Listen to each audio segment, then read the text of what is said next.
Kembali lagi di Cerita Cinta Channel. Jangan lupa like, comment, and subscribe ya. Terima kasih.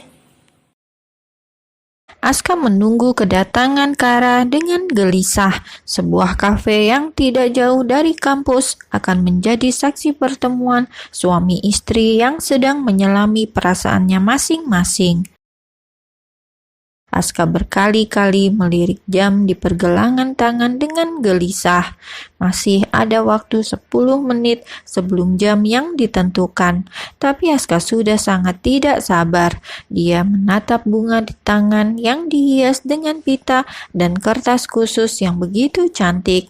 Entah apakah Kara menyukainya atau tidak, yang jelas ini kali pertamanya dia membelikan bunga untuk wanita. 20 menit berlalu, belum ada tanda-tanda kedatangan Kara yang membuat Aska menghembuskan nafas kasar berkali-kali. Laki-laki itu semakin gelisah dan terus mencoba menghubungi Kara meski ponselnya tidak pernah aktif lagi. Sampai akhirnya saat Aska sudah hampir pergi, Kara datang ditemani bibinya. Aska belum pernah melihat wanita itu sebelumnya, dan mereka pun mulai berkenalan sekaligus basa-basi. Setelahnya, bibi Kara itu meninggalkan mereka berdua untuk bisa menyelesaikan masalahnya. "Maaf, aku terlambat," kata Kara memulai pembicaraan karena sedari tadi Aska hanya menatapnya dengan tatapan yang sulit diartikan. "Bukan masalah kok, Mel. Sekarang ada masalah lebih penting yang harus kita selesaikan." Aska menghela nafas berat, takut pada keputusan Kara nantinya. Tapi apapun itu pasti akan lebih baik daripada saling berjauhan tanpa kejelasan. Kalau memang di hati Kak Aska hanya ada wanita lain yang tidak bisa aku gantikan, aku rasa lebih baik kita pikirkan lagi kelanjutan pernikahan kita. "Enggak, Mel. Sekarang aku sadar kamu sudah ada di hati aku. Aku sudah mulai mencintai kamu, Mel. Kemarin aku memang mengatakan itu saat bertemu Olive. Aku terlalu syok setelah bertahun-tahun memendam sendiri pertanyaan-pertanyaan tentang dia, dan tiba-tiba dia muncul begitu saja. Aku terlalu terkejut, Mel. Maafkan aku." Kara diam sesaat sebelum akhirnya kembali angkat bicara. "Aku tidak yakin dengan itu, tapi kalau kakak bisa membuktikannya, silakan. Buat aku yakin kalau aku memang berarti buat kamu, Kak." Aska menatap istrinya yang sekarang terlihat lebih dewasa. Kara yang ada di hadapannya bukan lagi sosok manja yang kemarin-kemarin mengisi hari Aska. "Aku akan buktikan, Mel. Aku ingin menghadiri pernikahan Olive bersamamu, supaya kamu juga bisa melihat sendiri bagaimana perasaanku sama kamu," kata Aska.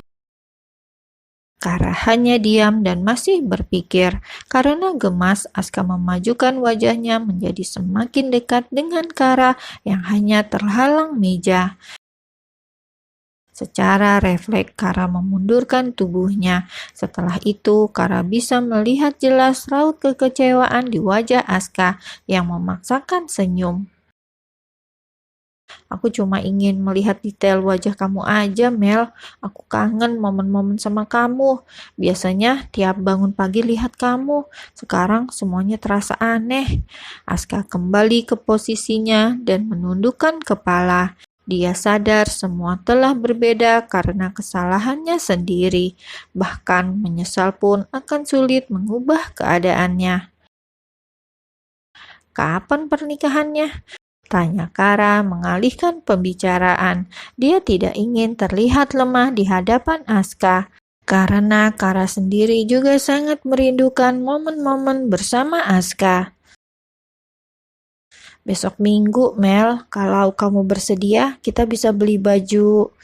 Dengan cepat, Kara memotong pembicaraan Aska karena tidak mau membuat laki-laki itu berharap. "Aku pikir-pikir lagi nanti, Kak." Aska terhempas. Tadinya dia berharap bisa membuat Kara yakin dengan perasaannya dengan menghadiri pernikahan mantannya itu. Namun usahanya tidak semudah itu. Kalau kamu nggak bisa, aku juga nggak akan datang, Mel. Kara hanya diam, masih memikirkan apakah perlu menghadiri acara itu. Akan tetapi, jika dia dan Aska datang, bukankah itu bisa membuktikan siapa yang lebih berharga bagi Aska? Oh iya Mel, aku sengaja beli ini buat kamu. Entah kamu suka atau enggak, tapi ini pertama kalinya aku membeli bunga untuk wanita. Aska menyodorkan bunga itu pada Kara. Dengan sedikit senyum, Kara menerimanya. Tapi bunga ini gak akan menghapus rasa kecewa, Kak. Sepertinya aku harus pergi, Kak. Aku masih butuh waktu untuk sendiri. Tolong mengertilah. Kara melihat kedatangan bibinya yang tadi membeli sesuatu di toko yang tak jauh dari kafe. Mel, jangan matikan telepon lagi ya. Gak apa-apa kalau kamu perlu waktu, setidaknya aku bisa dengar suara kamu. Aku akan telepon sehari 3 kali saja. Kalau kamu gak mau jawab, aku gak akan telepon terus. Tapi bisa kan ponselmu aktif terus? Aku gak janji kak, karena aku harus kerja. Lagi-lagi Aska merasa tertampar. Entah apa yang dilakukan Kara saat ini. Apa dia benar-benar ingin hidup mandiri? Kara langsung berdiri dan bersiap mengajak pergi bibinya. Namun saat sudah di luar kafe, tiba-tiba Aska menahan mereka. Aku ingin bicara sebentar sama tante, kata Aska. Kara dan tantenya saling melirik dan akhirnya Kara setuju. Aska diberi kesempatan untuk berbicara dengan satu-satunya orang yang saat ini Kara percaya. Ada apa, Nak?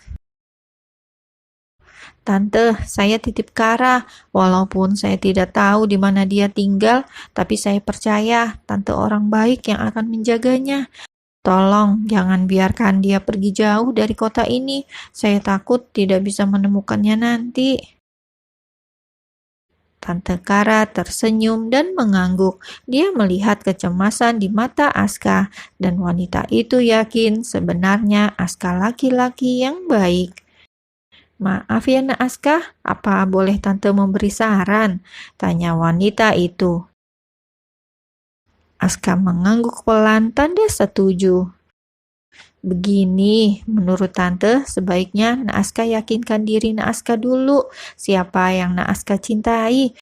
Tidak mudah bagi wanita jika mengetahui suaminya memiliki perasaan pada wanita lain. Kalian perlu sama-sama berpikir.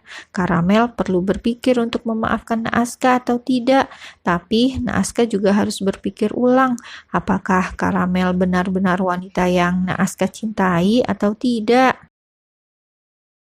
Setelah pertemuannya dengan Kara, Aska jadi lebih banyak merenung. Nasihat yang Tante Kara berikan padanya ternyata mampu membuatnya berpikir dengan akal sehatnya.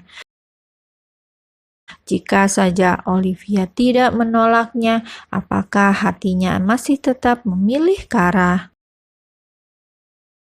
Mel, meski Olivia kembali padaku, tapi aku tetap akan mempertahankan kamu. Aku hanya ingin memperjelas hubunganku dengan dia, juga ingin tahu apa alasan dia meninggalkan aku. Aska terus meyakini hatinya sendiri bahwa dia memang tulus mencintai Kara. Mungkin saat pertama kali melihat Olivia, dia belum menyadari perasaannya pada Kara.